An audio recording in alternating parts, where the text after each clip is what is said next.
Hello, I'm Tom Brickhouse, and this is Alternate Increase, the channel dedicated to building wealth through Bitcoin. In this video, I'd like to step back and talk about and answer the question, what is Bitcoin? Now, I remember when I first started looking into this, I didn't have a clue. I'd heard the term, I'd heard people talk about Bitcoin, but I had no clue. So if you're in that same place and just trying to figure out what it's all about, I hope this video and the ones to come will be helpful. We're going to have to break this into smaller bits, excuse the pun, and several videos. So today we will be covering what is a Bitcoin, just the simple question. And in videos to come, we'll cover how did Bitcoin start, what is the Bitcoin blockchain, what is Bitcoin mining, what gives Bitcoin its value, and why should I own Bitcoin? So today we'll be covering the first question. What is a Bitcoin? The source I'm using for this is an article called What is Bitcoin? It's by Matthew Frackle. I found it in the Motley Fool website. I'll leave the link below so you can read the entire article. But I thought he gave a very good explanation for what Bitcoin is. Starting with this, Bitcoin is an unregulated virtual currency designed to eliminate the middleman from financial transactions and enable direct anonymous transaction between users.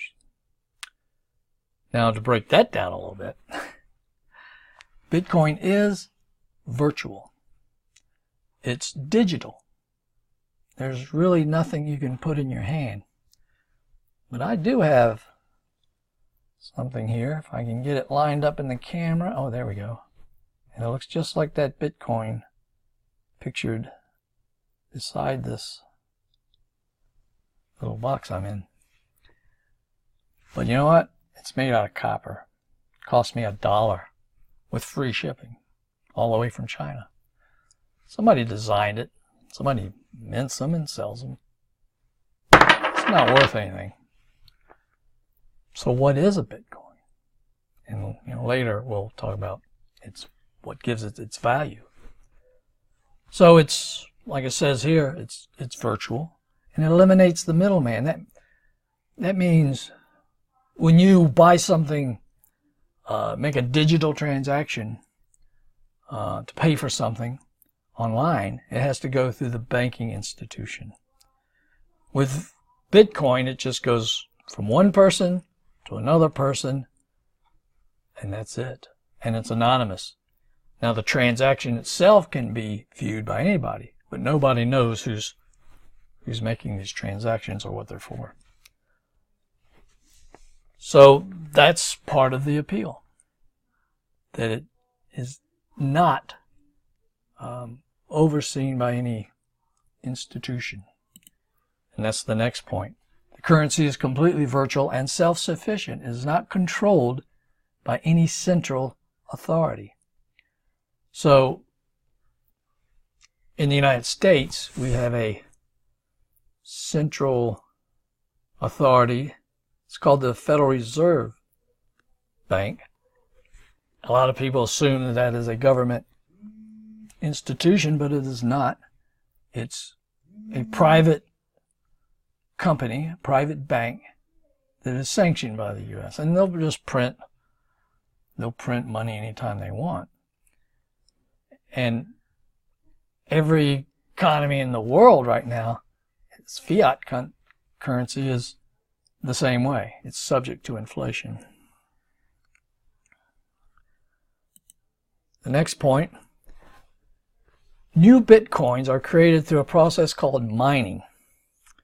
Through mining, sophisticated computing equipment solves complex mathematical problems, and the reward is a newly created block of Bitcoins.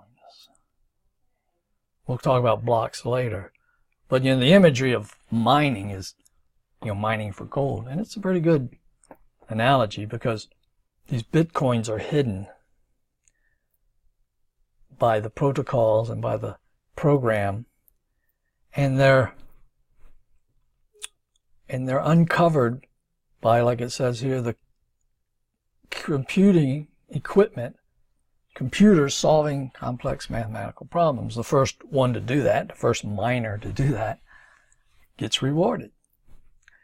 Now, when Bitcoin first started in 2008, you could mine with a laptop or a desktop computer. It wasn't that big a deal. Didn't take that much computing power, but the Bitcoin wasn't worth that much either. But as mining increased, as the value of Bitcoin increased, and the complexity of the problems also increased. And that's by design. That's by the protocol of the code calls for that. And also there is a finite amount of Bitcoin ever to be mined. And we can talk further about that later too.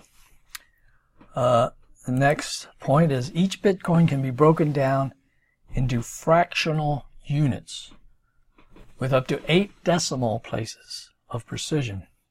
And here's what that looks like. It's 0.000000001. And that is called, that little unit, that teeny weeny unit, is called a Satoshi. And in the next video, we'll really figure out why that is. Why is it called that? It's a funny name. But compare that to the dollar. US dollars can be broken down to 0.01. This is 0.00. You get it. So you don't have, say right now, it's around, one Bitcoin's around $6,000. But you don't need to buy a full Bitcoin to participate and to start. You can buy a very small, you can buy $100 worth, you can buy $50 worth of Bitcoin. So you don't need to be a big player to start being involved with Bitcoin. So what have we talked about so far? We've talked about that Bitcoin is digital, and I don't know if I use the word, but it's decentralized. It doesn't go through a central agency, institution, government, or anything. It's peer-to-peer. You send me a Bitcoin, I get the Bitcoin. I send you a Bitcoin, you get the Bitcoin.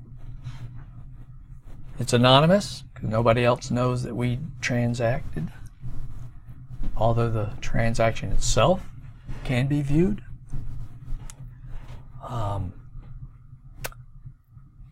And there's a finite amount of them, so supply and demand would dictate that the value of them will go up. So I think that's about it for today. If you have a question, put it in the comments below, and I'll answer it. If I don't know the question, I'll find out. Also, if you like this video, appreciate a thumbs up down there, and also subscribe to the channel. Make it easier to find the next lessons, next parts. And so with that, until next time, I will say goodbye.